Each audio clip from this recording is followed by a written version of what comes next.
একটি পেঁয়াজ দিয়ে চুল কালো, ঘন, মজবুত এবং কি আমাদের ভেতর থেকে চুল বাড়ানোর চেষ্টা করে। কালো, ঘন, মজবুত থাকার জন্য অবশ্যই কিন্তু এই উপায়টা আপনারা একবার হলেও লাগাবেন।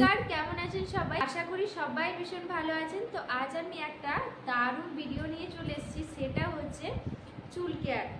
তো এই চুল কেয়ারের মধ্যে বিভিন্ন রকম থাকে, যেমন খুশকি হয়ে যায়, আমাদের চুলের যে সমস্যা সেটা অনেক রকম থাকে, চুল বাড়তে চায়, এই যে চুলের নিচের তলায় এই জায়গাটাতে আমাদের এই দুমুখী চুল বা আরও বিভিন্ন রকম সমস্যা হয়ে থাকে। তবে আজকে যে ভিডিওটা আমি বানাচ্ছি সেটা আশা করি একদমই রিমুভ হয়ে যাবে এই জিনিসটা লাগানোর পর।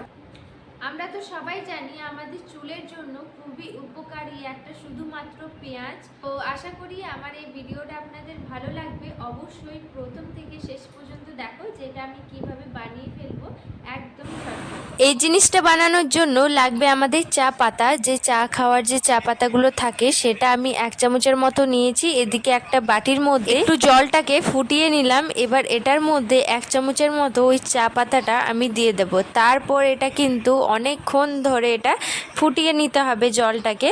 ওর যে একটা কালচে রং চলে আসবে, লাল কালার। এবার এটা আমি ছেঁকে নেব। আরও কিন্তু কিছুক্ষণ ধরে এটা ফুটিয়ে নিতে হবে। এই যে একদম তৈরি হয়ে গেছে, একদম গাঢ় লাল কালার চলে এসছে। আমাদের চুলটা কিন্তু ভীষণ ঝরে যায়। এই চুলটার জন্য উপায়, এটা কিন্তু একটা বেস্ট উপায়।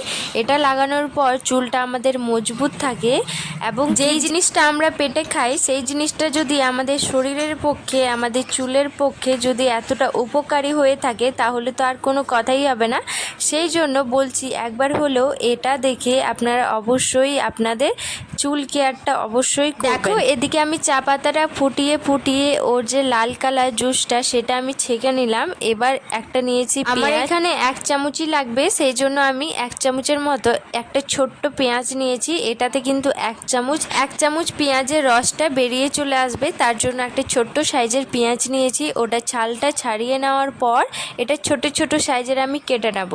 আপনাদের শিলনোড়ায় এটা বাটারও কোনো প্রয়োজন নেই, তাছাড়া মিক্সিতে এটা বাটারও কোনো প্রয়োজন নেই।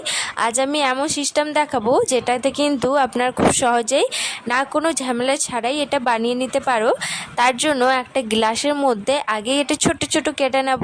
পেঁয়াজটা আমাদের হালকা নরমই থাকে, ওটার জুসটা কিন্তু খুব সহজেই বেরিয়ে চলে আসে। সেই জন্য ছোট ছোট সাইজে কেটে নেওয়ার পর ওই গ্লাসে দিয়ে এইভাবেই থেতো করে নেব। পেঁয়াজের যে জুসটা সেটা অলমোস্ট আমাদের বেরিয়ে চলে এসছে। এটা কিন্তু একদম 1 চামচই আছে, মাপি 1 চামচের মতোই এটা বেরিয়েছে, ছোট্ট একটা পেঁয়াজের সাইজ। আপনাদের যদি ইচ্ছে হয় তাহলে আপনারা বড় সাইজও নিতে পারো। তাছাড়া যদি আপনাদের ইচ্ছে হয় যে এটা আমি স্টোর করে রাখবো, তার পরিবর্তে আপনারা একটা বড় বা দুটো সাইজের পেঁয়াজ নিয়েও এটা বানিয়ে নিতে পারো। 1 চামচের মতো পেঁয়াজের জুস আর ওই যে চা পাতাটা সেটা আমার বেশি আছে, তো ওটার মধ্যে 1 চামচ আমি দেবো, বেশি দেবো না। তারপর এটার মধ্যে আমি দিচ্ছি অ্যালোভেরা জেল আর দেব মধু। মধু আমার চুলটা ভালো রাখে, সেই জন্য আমি দিচ্ছি। আপনারা অপশনাল, দিতেও পারো নাও দিতে পারো। এই 4টা উপকরণটা ভালোভাবে এটা মিশিয়ে নেব। দেখলেন তো কত সহজভাবে আমি হোমমেড ন্যাচারাল বানিয়ে ফেললাম আমাদের চুল কেয়ারের জন্য। দামি দামি ক্রিম না লাগিয়ে এই হোমমেড ন্যাচারাল বানানো জিনিসটা থেকে আপনারা অবশ্যই আপনাদের চুলে লাগাবেন। খুবই উপকার, খুবই স্বাস্থ্যকর হয় এই জিনিসটা। তো আশা করি দেখে নিয়েছো আমার এই ভিডিওটা মাত্র 3টে জিনিস থেকে। এখন এটা আমি নিজের চুলে লাগাবো। তার আগে বলে দিই, চুলটা আপনাদের ভালোভাবে শ্যাম্পু করে নিতে হবে, ধুয়ে নিতে হবে আর কি। তো আমার যে চুলটা আছে সেটা কিন্তু নিচে নিচে কিন্তু অনেক দুমুখী টাইপের একটা চুল হয়ে আছে। জানি না, আশা করি সবারই এটা হয়ে থাকে আর কি, মেয়েদের।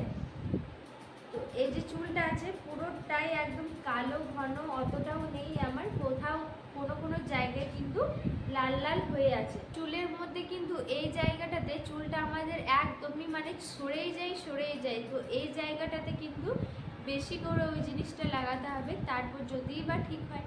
তো এই যে আমি বানিয়ে নিয়েছি, আশা করি দেখে নিয়েছো যা যা আমি দিয়েছি এটার মধ্যে সবটাই কিন্তু আমাদের চুলের জন্য উপকারী একটা জিনিস। তো অবশ্যই ওটা কিন্তু স্কিপ করবেন না, অবশ্যই ওটা দেখবেন। আর এটা আগেই বলে দিই, এটা রাখাও যাবে, যদি আপনারা এটা রাখতে চান তাহলে ফ্রিজেও রাখতে পারো, তাছাড়া এমনিও থেকে যাবে। যদি আপনাদের গাছের এলোভেরা থাকে তাহলে কিন্তু এটা ফ্রিজেই রাখতে হবে, তাছাড়া এটা নষ্ট হয়ে যাবে। সেই জন্য একটা যে কোনো কাচের ছোট্ট একটা বোতলের মধ্যে এটা ভরে নিয়ে রেখে দিতে পারো। একটা আমি কাপড় নিয়েছি, তো এটা এইভাবে আমি ডুবিয়ে নেব। যদি আপনাদের কাছে তুলো থাকে তাহলে তুলোটা নিয়ে নিতে পারেন এইভাবে। তো এবার এটা আমি চুলে লাগিয়ে দেখাচ্ছি, নিয়ে এইভাবে লাগাবো।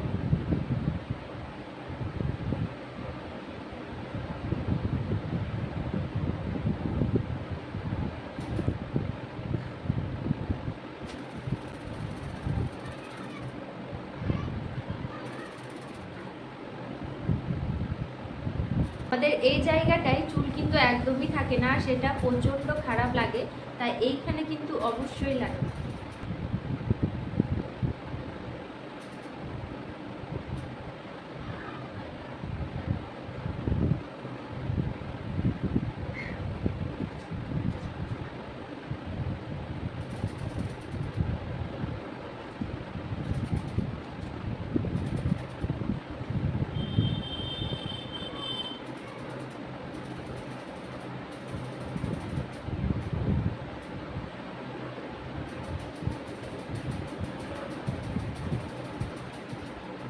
একদমই এটা শেষ হয়ে গেছে এতটা লাগানোর পর।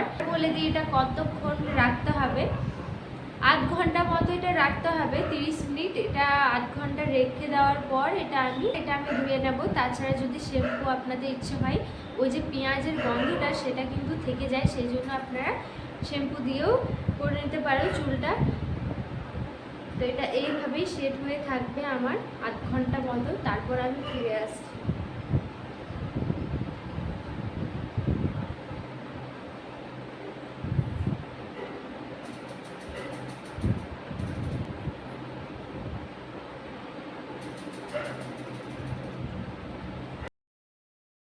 চুলটা আধ ঘন্টা এটা রাখতে হবে, তারপর এই চুলটা আমি ভালোভাবে একটু শ্যাম্পু করে নেব। তাছাড়া এই যে পেঁয়াজের গন্ধটা সেটা কিন্তু থেকে যায়, সেই জন্য শ্যাম্পু করে নিয়ে ভালোভাবে চুলটা ধুয়ে নেব।